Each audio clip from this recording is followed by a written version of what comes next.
எங்கள் அன்பு சகோதர சகோதரிகளை, கடவுள் ஜபங்களை கேட்கிறவர்.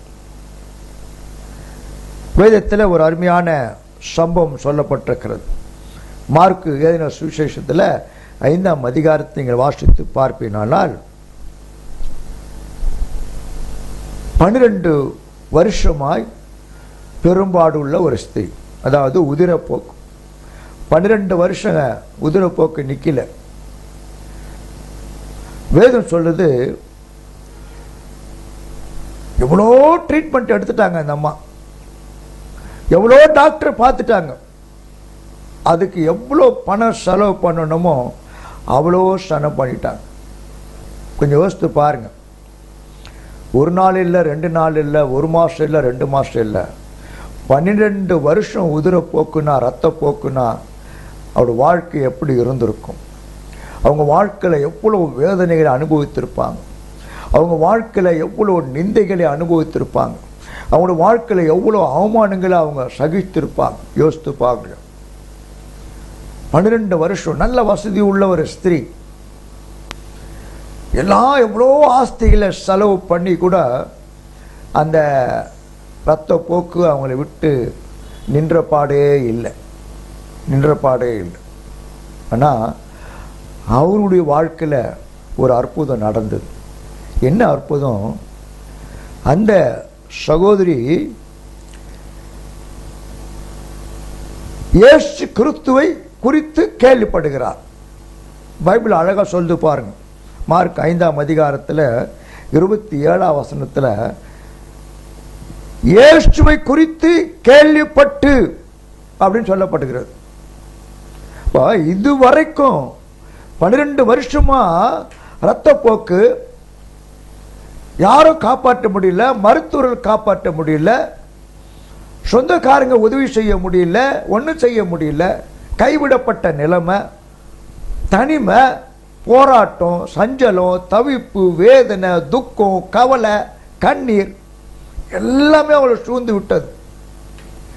இப்படிப்பட்ட கடைசி நேரத்தில் தான், கடைசி நேரம், எல்லாம் முயற்சி எடுத்துட்டாங்க. அவங்களால முடிந்த அளவுக்கு, முடியல, எவ்வளவு முயற்சி பண்ணணுமோ அந்த எல்லைக்கு போய் முயற்சி பண்ணி, ஐயோ இனிமே என்னால் எதுவுமே செய்ய முடியாது அப்படின்ற ஒரு நிலைமைக்கு வந்த பிறகுதான்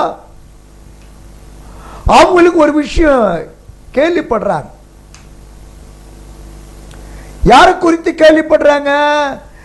இயேசு கிறிஸ்து என்ற இரட்சகரை குறித்து கேள்விப்படுகிறார். என்ன கேள்விப்படுகிறாங்க? அவர் சுகம் கொடுக்கிறவர், அவர் சுகத்தை அருளுகிறவர், அவர் பலவீனத்தை மாற்றுகிறவர், அவர் மரித்தவர்களை உயிரோடு எழுப்புகிறவர். இப்படி பல விஷயங்களை அவர்கள் இயேசு கிறிஸ்துவை குறித்து கேள்விப்படுகிறார்கள். பார்க்கல, நேரடியா பார்க்கல, காதால கேட்கிறாங்க. அவரை குறித்து அவர் செய்து கொண்டிருக்கிற அற்புதங்களை, அடையாளங்களை, அதிசயங்களை அந்த ஸ்திரீ, அந்த பெண்மணி கேட்கிறாள், காதால கேட்கிறார். இப்போ பாருங்க, நிறைய விஷயம் கூட நாம் என்ன பண்றோம்னாக்கா, நிறைய விஷயம் நம்ம கேள்விப்படுறோம், நிறைய விஷயம் கேள்விப்போம். இப்படி நடக்குது, அப்படி நடக்குது, இப்படி செய்கிறாங்க, அப்படி செய்கிறாங்க அப்படின்னு நம்ம கேள்விப்படுறோம். கேள்விப்பட்டுட்டு என்ன பண்ணுறோம்னாக்கா, அப்படியா, ரைட், பார்க்கலாம், விட்டுடலாம் அப்படின்னு ஒரு முடிவு பண்ணி நம்ம இஷ்டத்துக்கு நம்ம போயிட்டே இருக்கிறோம். அதாவது நமக்கு ஒரு தேவைன்னாக்கா முயற்சி பண்ணுறோம், நடக்கலை, வேலைக்கே ஆகலை, ஒன்றுமே பண்ண முடியல. அந்த நேரத்தில் நமக்கு ஒரு விஷயம் காது கெட்டுது, இதுக்கெல்லாம் ஒரு முடிவு ஒருத்தர்கிட்ட இருக்குது, அவர் இதெல்லாம் செய்கிறாருன்னு எனக்கு தெரியுது, சொல்லியிருக்கிறாங்க அப்படின்னு, அதுக்கெல்லாம் ஒரு முடிவு கட்டாயம் ஏற்படும் அப்படின்னு நீங்கள் கேள்விப்படுறீங்கன்னு வச்சிங்களா, என்ன செய்வீங்க?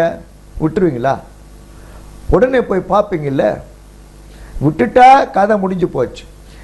இல்லை, கேள்விப்பட்ட விஷயத்தை கேட்டுட்டு அதன்படி செய்யும்போது அங்கே அந்த பிரச்சனைக்கு ஒரு முற்றுப்புள்ளி வைக்கப்படுகிறது.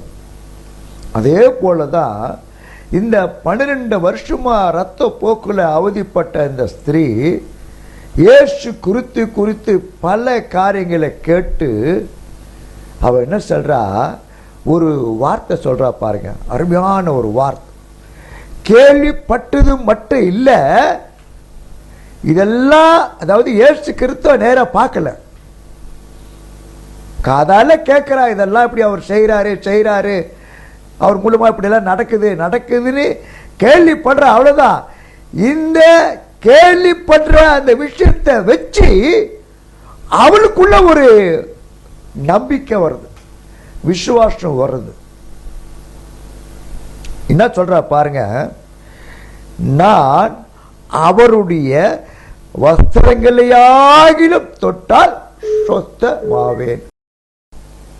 அதை வைத்துக்கொண்டு அவருடைய வாழ்க்கையில இருதயத்தில் ஒரு நம்பிக்கை வருகிறது, ஒரு விசுவாசம் வருகிறது, இல்ல விசுவாசம் வருகிறது.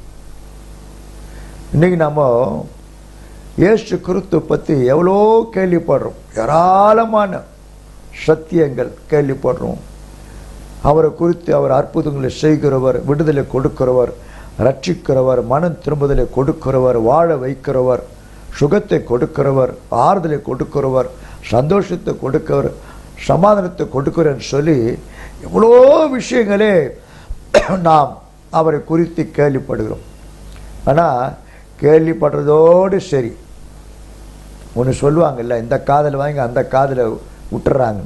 அந்த மாதிரி கடவுளாகிய இயேசு கிறிஸ்துவை குறித்து அநேக காரியங்களை கேட்டாலும் இந்த காதில் வாங்கி அந்த காதில் விட்டுரும். அதனால் எந்த ஒரு மாற்றமும் நம் வாழ்க்கையில் ஏற்படுறதே இல்லை. இயேசு கிறிஸ்துவை நாம் இன்னைக்கு பார்க்கவே முடியாது. அப்படிதான் அந்த காலத்தில் இயேசு கிறிஸ்துவை அந்த சகோதரி பார்க்கல. ஆனால் அவர்கள் வாழ்ந்த காலத்தில் இயேசு கிறிஸ்து வாழ்ந்திருக்கிறார், அந்த பட்டணில் இருந்திருக்கிறார். அதான் முக்கியம். அந்த சகோதரி வாழ்ந்த அந்த நாட்களிலே இயேசு கிறிஸ்து அந்த இடத்துல வாழ்ந்திருக்கிறார், நடந்திருக்கிறார், அற்புதங்களை செய்திருக்கிறார். அதை தான் இந்த சகோதரி கேள்விப்படுகிறாள். ஆனால் அதோடு விட்டில்லை, கேள்விப்பட்டதை விசுவாசிக்கிறாள். வசனம் என்ன சொல்லுதுன்னா, பைபிள் வசனம், விசுவாசம் எப்படி வருமோ தெரியுமா? கேள்வினாலே வரும். கேள்வினாக்கா கேட்கறது இல்லை, கேள்வினா காதால கேட்பது. அப்போ நம்முடைய வாழ்க்கையில நம்பிக்கையும் விசுவாசம் எப்படி வரும்னாக்கா, நாம் எதை கேட்கிறோமோ அதை குறித்து நாம் என்ன செய்யணும்? ஜாக்கிரதையாக இருந்து அதை கேட்க வேண்டும். எதை ஒன்றா கேட்டு நம்புறதில்லை. நிறைய விஷயம் நம்ம கேள்விப்படுறோம், நிறைய விஷயங்களை கேட்குறோம்.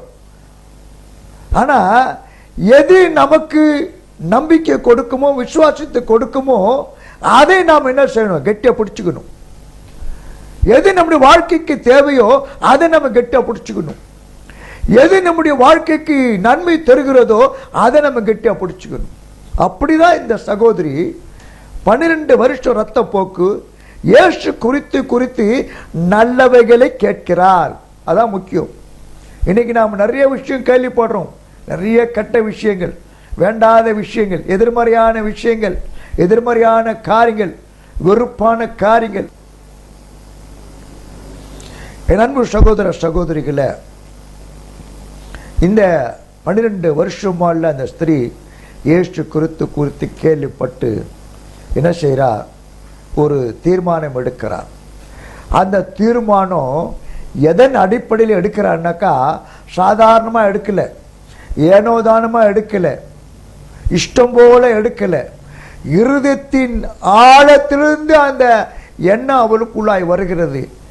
என்ன ஒரு எண்ணம்? இப்படிப்பட்ட அற்புதங்களை, அதிசயங்களை, வல்லமையான காரியங்களை செய்கிற அந்த இயேசு கிறிஸ்து வரும்போது நான் அவரை பார்க்க நேர்ந்தால் நான் என்ன செய்வேன் தெரியுமா?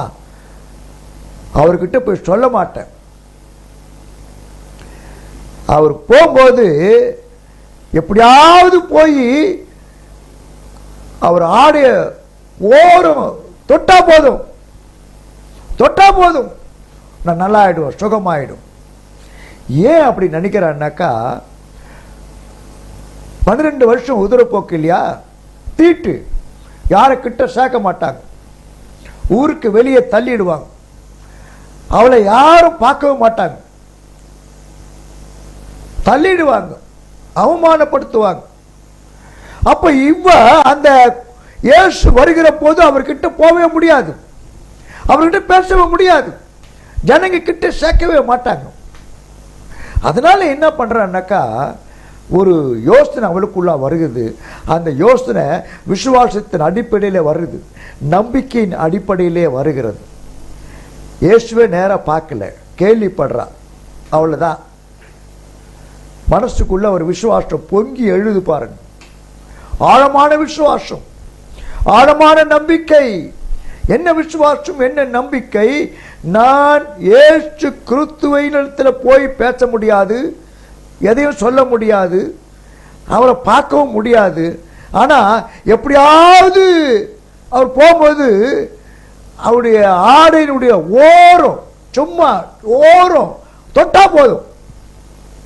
எவ்வளவு ஒரு நம்பிக்கை பார்த்தீங்களா, எவ்வளவு ஒரு அசைக்க முடியாத ஆழமான விசுவாசம் பார்த்தீங்களா அந்த ஸ்திரீக்கு. காரணம் என்ன தெரியுங்களா, அவ்வளவு ஒரு வாழ்க்கையில வேதனை, சஞ்சலம், தவிப்பு, போராட்டம், அவமான, நிந்த. 1 வருஷம் 2 வருஷம் இல்ல, 12 வருஷம் அவ எப்படி வேதனைப்பட்டு கொண்டிருந்தனால எல்லாம் முடிஞ்சு போச்சு. கடைசி நிலைமை, இனிமே ஒன்னும் பண்ண முடியாத நிலைமையில அவ இயேசுகிட்ட போறான். எல்லாம் முடிந்தது என்று சொல்லுகிற வேலையிலே இயேசு அதை ஆரம்பமாக மாற்றி கொடுக்கிறார். ஒரு வேளை அவன் நினைச்சிருப்பா, என் வாழ்க்கை முடிஞ்சு போச்சு, இனிமே நான் அந்த உலகத்தில் வாழவே முடியாது அப்படின்னு நினைக்கிறார். ஆனால் எப்பொழுது, என்றைக்கு, எந்த நேரத்தில் இயேசு குறித்து கேள்விப்படுகிறாளோ அவளுடைய முடிவு இப்ப ஆரம்பமாகிவிட்டது. என் அன்பு சகோதர சகோதரிகளே, 12 வருஷம் பெரும்பாலும் ஸ்திரீ குறித்து நாம் பார்த்து கொண்டிருக்கிறோம். அவளுக்குள்ள ஒரு ஆழமான விசுவாசம் கேட்டதுனால வருது. இயேசு வஸ்திரத்தை ஓரத்தை தொட்டா போது நான் சுகமாயிடும். எவ்வளவு ஒரு ஆழமான விசுவாசம் பார்த்தீங்களா, எவ்வளவு ஆழமான விசுவாசம். கேட்கிறா, உள்ளத்துல ஒரு தீர்மானம் எடுக்கிறா, இப்படி செய்வேன்னு. ஆனா சூழ்நிலை சரியில்லை, இயேசு பார்க்க முடியல, வந்தாலும் போய் தொட முடியாது, சேர்க்க மாட்டாங்க கிட்ட. அந்த சூழ்நிலையை அவள் பார்க்கவில்லை. கேட்கிறாள், முடிவெடுக்கிறாள், தீர்மானம் செய்கிறாள். இப்போது அந்த தீர்மானத்தை செயல் வடிவிலே கொண்டு வருகிறாள். அல்லேலூயா. செய்ய ஆரம்பிக்கிறா பாருங்க. கேட்டதோடு இல்ல, முடிவு பண்ணதோடு இல்ல, இப்போ நான் அதை செய்வேன் அப்படின்னு துணிந்து செய்ய ஆரம்பிக்கிறாள், துணிந்து செயல்படுகிறாள். கூட்டம் வருகிறது, பெரிய கூட்டம் வருகிறது. இயேசுவை தூரத்திலிருந்து அவர் பார்க்கிறார், கூட்டத்தின் நடுவில் அவர் வந்து கொண்டிருக்கிறார். ஆனா கூட்டத்துக்கு உள்ளே போக முடியாது, ஏன்னா சேர்க்க மாட்டாங்க, தீட்டு. என்ன செய்யறா, அந்த கூட்டத்திற்கு பின்னால ஒளிந்து கொண்டு போகிறார். வேதம் சொல்லுகிறது, அவருக்கு பின்னாக வந்து, யாருக்கு தெரியல, யார பார்க்கல, ஆனால் என்ன செய்யறா, பயந்து கொண்டு நடுங்கி கொண்டு எப்படியாவது நான் அவரை தொட வேண்டும் அப்படின்னா, முழுசா இல்ல, அவர் ட்ரெஸ்ஸ, அந்த அங்கி ஓரம் சும்மா கொஞ்சம் பட்டா போதும், நான் நல்லா ஆயிடுவேன். கொஞ்சம் கொஞ்சம் தொட்டா, கொஞ்சம், நிறைய இல்லைங்க, கொஞ்சம். அப்ப கொஞ்சம் விசுவாசம் பாருங்க, அந்த கொஞ்சம் தொடர்றது இல்லை, ஆழமான விசுவாசம்.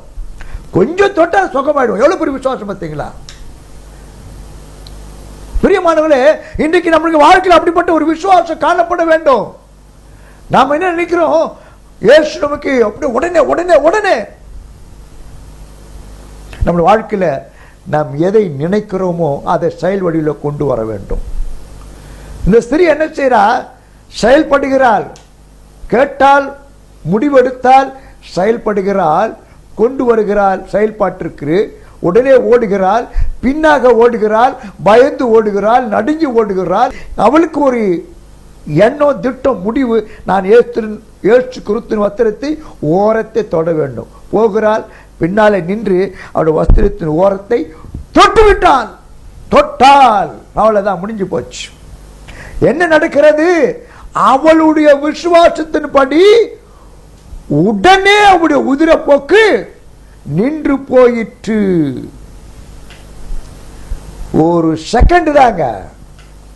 எப்ப தொட்டாலோ அப்ப சுகம். எத்தனை வருஷம் வேதனை? 12 வருஷம் வேதனை. எத்தனை வருஷம் உதிரப்போக்கு? 12 வருஷம் உதிரப்போக்கு. பிரியமானவர்களே, இப்படிப்பட்ட விசுவாசம் நமக்குள்ள இன்றைக்கு காணப்பட வேண்டும். காணப்பட வேண்டும். விசுவாசம் இல்லாம கடவுளுக்கு பிரியமா இருக்கவே முடியாது, பிரிக்கவே முடியாது. சில நேரம் நம்ம கேட்ட கடவுள் உதவி செய்திருவார், ஆனால் அது நிரந்தரமா இருக்காது. ஏன்? நமக்கு கடவுளுக்கு சரியான ஒரு உறவு இல்லை, ஐக்கியம் இல்லை. இந்த ஸ்திரீ பாருங்க, கடவுளோடு கூட ஒரு நல்ல ஒரு ஐக்கியத்தை, உறவை விசுவாசத்தின் மூலமாக ஏற்படுத்தி கொண்டாள். பயந்து நடுகிறா, ஏற்று பார்க்கிறா, யார் என்ன தொட்டது? அவன் முன்னால வந்து சொல்றா, நான் இப்படிப்பட்ட வேதனை இருந்தேன், கவலை பாரம் இருந்தேன், உங்க வஸ்திர தொட்ட சுகமாவ நினைச்சா தொட்ட, நான் தான் உங்களை தொட்ட ஏசப்பா, நான் தான் உங்களை தொட்ட. அப்ப ஏசு சொல்றாரு பாருங்க, மகளே, உன் விசுவாசம் உன்னை ரட்சித்தது, அப்படின்னா மீட்டெடுத்தது, இந்த வியாதிலிருந்து உன்னை விடுதலையாக்கினது. ஆகவே நீ என்ன பண்ணலாம்? சமாதானத்தோடு போ, இனிமே உனக்கு இந்த வேதனையே இல்லை. ஹல்லேலூயா. என் அன்பு சகோதர சகோதரிகளே, இந்த நிகழ்ச்சியை பார்த்து கொண்டிருக்கிற ஒவ்வொருக்கும் ஒரு அருமையான ஆறுதலான வார்த்தை என்ன? இயேசுவை நம்புங்கள், அவரை பிடித்துக் கொள்ளுங்கள், அவரை பற்றி கொள்ளுங்கள், அவர் சார்ந்து கொள்ளுங்கள், அவருடைய பிள்ளையாய் மாறுங்கள். இயேசு உங்களோடு கூட இருப்பார், உங்களை நடத்துவார், கைவிடவே மாட்டார்.